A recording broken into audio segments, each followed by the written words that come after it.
Coucou, coucou, j'espère que vous allez bien. Je vous retrouve aujourd'hui pour vous partager des informations sur la connexion, les relations.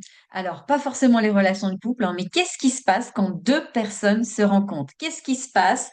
Qu'est-ce qui forme la relation? Comment est-ce que, on pourrait appeler ça un test de compatibilité, de voir comment ça se passe quand deux auras vont vraiment se rencontrer, comment ça va matcher entre deux personnes. Donc, que ce soit un couple amoureux, que ce soit parents-enfants, que ce soit deux amis, que ce soit deux associés dans le domaine professionnel, il va y avoir un mécanisme. Vous savez que le design humain ne parle pas de morale, mais de mécanisme. Et donc, il va y avoir un mécanisme particulier qui va se produire au moment de la connexion. Et c'est ce que je vous propose de regarder ensemble aujourd'hui. Si vous ne connaissez pas la chaîne, je vous invite à vous abonner. Comme ça, vous aurez la possibilité d'avoir toutes les nouvelles vidéos qui arrivent de façon régulière pour vous donner des informations, de la connaissance sur le design humain. Moi, je me suis formée avec Jacques Chapoutot, donc un design humain Europe, et voilà, c'est qui est mon enseignant, et c'est vraiment cet enseignement que je souhaite vous partager. Donc, je vais vous partager, je vous ai préparé un visuel, et donc vous partagez la première des informations, hum, l'information principale qui va se passer quand deux personnes se rencontrent. Je vous ai mis donc quatre cartes où vous avez donc une personne qui va avoir ses potentiels, ses activations en vert et une autre en bleu. Et évidemment, en fonction de chaque personne et de chaque conception de chaque personne, il va se passer des interactions complètement différentes. C'est la première chose que vous pouvez regarder dans une carte de design humain. Vous prenez les informations de votre chéri, de votre chérie, de votre associé, de votre ami. Vous voulez voir comment ça se passe. Je vous mettrai le lien pour pouvoir télécharger les cartes de couple sur mon site internet, donc www.virginiepetitjean.fr. Vous aurez le lien en dessous et de voir déjà ce qui se passe. On sait que le design humain n'a rien à voir avec la relation, le partenariat. C'est vraiment un enseignement qui nous amène à fonctionner par nous-mêmes, c'est-à-dire assumer tous les mécanismes. On ne parle pas de morale, on parle de mécanismes de fonctionnement unique, de vivre sa singularité et d'être différent et de ne pas toujours s'identifier à l'autre ou que l'autre nous amène dans un espace qui n'est pas nous. Vous n'êtes pas conçu dans cette vie pour être changé par quelqu'un d'autre. Ça s'appelle du pouvoir, ça s'appelle de la folie, comme dirait Ra. Vous avez un fonctionnement et l'idée, c'est de vivre votre fonctionnement seul, mais aussi avec les autres.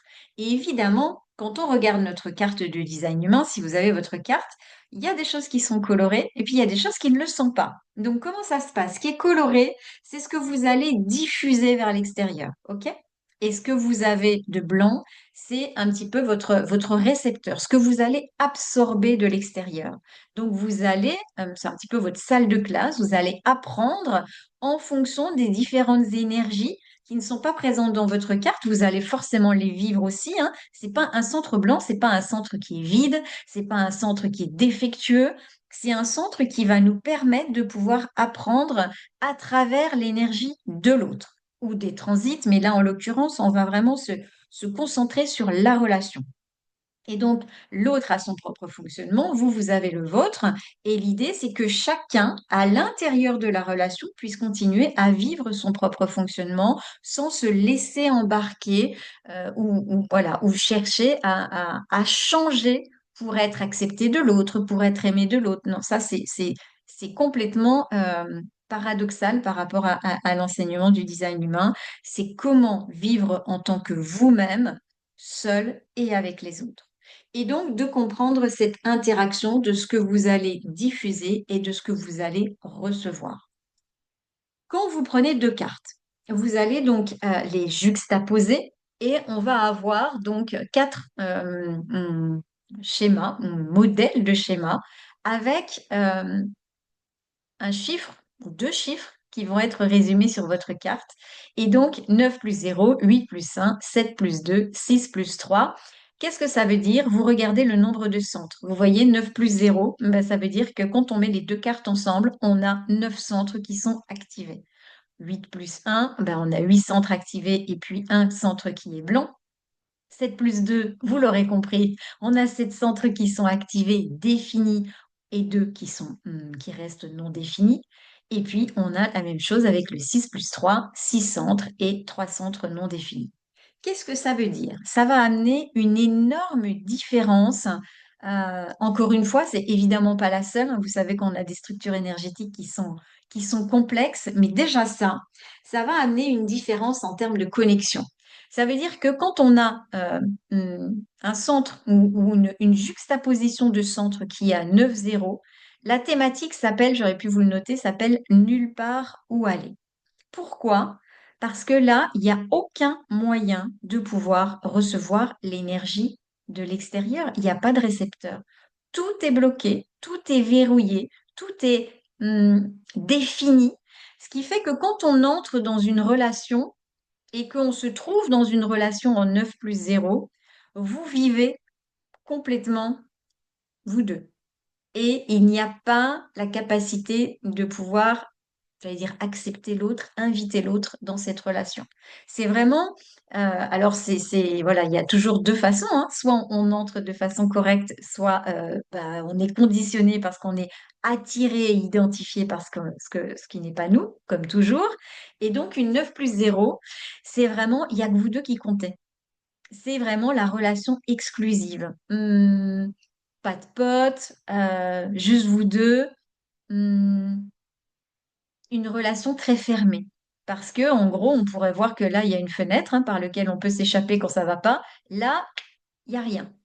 Donc, ça amène, vous savez, ces couples qui sont tellement fusionnels que tout passe par eux, ils sont dans leur bulle, ils sont dans leur espace, il n'y a rien d'autre qui compte. Voilà, voilà. Ils se foutent de l'extérieur. Et donc, ça peut être très confortable quand on comprend qu'on entre dans cette expérience de relation, encore une fois, quelle qu'elle soit, et donc, c'est ce qu'il y a à vivre. Mais ça peut aussi, à partir du moment où bah, c'est pas quelque chose une relation dans laquelle on entre correctement. Et évidemment, pour entrer dans une relation, c'est comme pour tout dans le design humain, c'est pas l'esprit qui va vous le dire, c'est évidemment votre stratégie, votre autorité intérieure. Mais vous pouvez avoir ce sentiment de vivre une relation très difficile. Parce que si vous êtes en 9 plus 0, vous allez voir que si vous invitez quelqu'un, ça marche pas. Vous avez un enfant qui vit avec un copain, une copine, une relation 9 plus 0. Si vous essayez de les séparer parce que cette relation ne vous convient pas, ça va amener beaucoup de friction, ça va amener beaucoup de tension, beaucoup de souffrance, de la déception, de l'amertume, de la colère, de la frustration, évidemment, toutes ces thématiques de non-soi qui sont liées au centre, au type énergétique, pardon. Donc, le 9 plus 0, c'est vraiment ce truc qui est fermé. Donc, voilà, vous me direz en commentaire si ça vous parle en regardant comment ça se passe dans différentes relations. Ça ne veut pas dire que toutes les relations que vous allez vivre, elles vont être en 9 plus 0. Ça veut dire que quand vous sortez de cette relation, voilà, vous êtes avec quelqu'un, vous savez qu'avec cette personne-là, vous allez vivre un truc vraiment complètement en intimité, totale intimité. Vous sortez de la relation, vous allez avec quelqu'un, peut-être que ça va être une relation qui sera en 7 plus 2 ou en 6 plus 3, et donc avec beaucoup plus d'ouverture. Donc vraiment de comprendre comment ça fonctionne dès qu'on est dans l'aura physique de quelqu'un. Si c'est un couple, il y a beaucoup de difficultés peut-être à sortir de la relation et de- d'avoir de la souffrance quand on sort de cette relation. OK? Parce qu'il y a toujours voilà, cette alchimie qui est très, très puissante. Quand on est en 8 plus 1, la thématique, c'est amusez-vous. Amusez-vous parce que ça veut dire que là, il commence à y avoir une porte ou une fenêtre, comme vous voulez, pour pouvoir sortir. En gros, voilà, si je suis pas d'accord avec mon partenaire, ma partenaire, il y a un endroit où je peux m'échapper. Et en même temps, on a une seule porte de sortie. Ce qui veut dire qu'à partir du moment où on a une seule porte, eh bien, on va avoir des intérêts communs. On commence à pouvoir sortir dans le monde, on commence à pouvoir échanger, on commence à vivre des choses autrement que quand on n'est que tous les deux.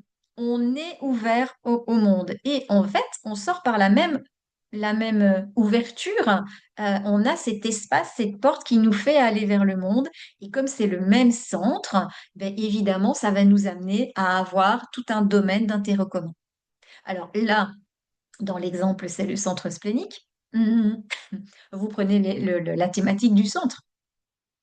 Si c'est le centre cœur-égo, si c'est le centre-tête, vous allez avoir des thématiques différentes. Est-ce que c'est des choses qui vont vous inspirer? Est-ce que c'est des choses qui vont vous amener ce lien au corps, ce lien au bien-être, ce lien à la santé? Voilà, il y a vraiment toutes ces thématiques à aller regarder. Ok. Donc, on commence à s'ouvrir. Quand on arrive sur le 7+2, le 7+2, c'est il y a du travail. Il y a du travail, pourquoi? Bah parce que là, on commence à avoir une porte et une fenêtre, deux fenêtres, comme vous voulez. Il y a deux espaces, ce qui veut dire que on peut commencer dans un couple avec un 7+2 à avoir chacun son domaine de prédilection. Et dans mes relations personnelle, de couple, j'ai eu deux maris, deux ex-maris où j'avais à chaque fois une relation en 7+2. Et c'était très intéressant parce qu'il y avait toujours, voilà, cette capacité à se retrouver pour faire des choses ensemble, mais beaucoup d'espace où chacun avait son propre domaine d'activité. On avait, voilà, la capacité de se retrouver, mais en majorité, on faisait beaucoup de choses qui nous amenait dans notre propre espace, dans notre propre truc. On s'éclatait chacun dans notre propre truc. Et donc, c'est hyper intéressant à regarder parce que euh, il va y avoir quand on cherche à expliquer les choses par l'esprit, par le mental, forcément, il va chercher à nous amener dans un espace de contrôle, dans un espace de souffrance, dans un espace où peut-être de jalousie, cet espace de dépendance, de se dire, ouais, mais tu fais des choses euh, tout seul ou tu es avec tes potes et puis moi je t'attends. Là en plus on a un centre G qui est non défini donc qui fait qu'il y a quand même cette recherche d'amour. C'est de comprendre que dans cette relation les deux personnes sont là pour vivre beaucoup de choses dans leur propre espace. OK? Et que à partir du moment où on accepte ça et qu'on n'est pas sur le fait de se sentir moins bien que le copain, la copine ou je ne sais qui, ou de chercher à contrôler pour que l'autre personne ne fasse plus ce qu'il a envie de faire, mais que on le prenne ou on l'apprenne pour soi. À partir du moment où on accepte que dans cette relation, il y aura forcément des espaces où chacun est amené à faire des choses pour lui, ben, il y a une totale acceptation. Si on n'est pas OK avec ça, la relation va être difficile parce qu'on n'a pas ce pouvoir mental de pouvoir décider. C'est un mécanisme. OK? Et quand on arrive avec le 6+3, bah, c'est mieux vaut être libre. Ça ne veut pas dire que si vous vous rendez compte là, que vous faites votre carte avec votre partenaire et que vous voyez un 6+3, vous direz, ah là là, ça va pas du tout. Non, là, vous n'avez peut-être même pas besoin de vivre ensemble, en fait. Vous avez chacun votre vie et puis vous vous voyez de temps en temps. Mais d'avoir, c'est un petit peu voilà, cette idée du couple libre qui vit chacun de son côté et qui se retrouve de temps en temps. Et donc, ça peut être le cas pour, encore une fois, même des amis. Vous allez vous rendre compte qu'avec certaines personnes, vous n'avez pas la même euh, hum, ouverture ou verrouillage, mais c'est pas forcément négatif, hein. C'est vraiment de comprendre qu'il n'y a pas la même connexion qui va se passer. Donc 6+3, vraiment, alors là, c'est chacun sa vie, quoi. Chacun sa vie, on se retrouve de temps en temps, et puis c'est OK. Chacun accepte ce mécanisme, cette connexion, cette compatibilité, et on vit chacun notre vie, puis de temps en temps, on se retrouve et c'est nickel. Donc, c'est d'aller voir, de se dire que si jamais l'autre essaie de vous contrôler, vous savez que vous allez toujours vouloir vous sauver par les centres blancs. Toujours. Et de voir comment ça se passe pour vous. Est-ce que c'est OK, cette relation? Est-ce que vous comprenez que ça n'a rien à voir avec le fait que vous êtes trop ou pas assez? ou que l'autre est trop et pas assez, mais juste dans ce mécanisme que, OK, on se retrouve dans telle ou telle configuration, telle ou telle compatibilité, et que derrière, ça va amener des schémas différents. Donc voilà ce que je voulais vous partager dans cette vidéo. Je vous ferai une autre vidéo pour vous parler des canaux, parce que dans les relations, on a différents types de canaux. Donc voilà, quand j'aurai préparé cette vidéo, je vous la mettrai en lien. Et, euh, et donc, ça vous permettra de commencer à avoir une structure de comment se passent vos relations. Je vous fais des gros bisous et je vous retrouve très vite. Ciao, ciao!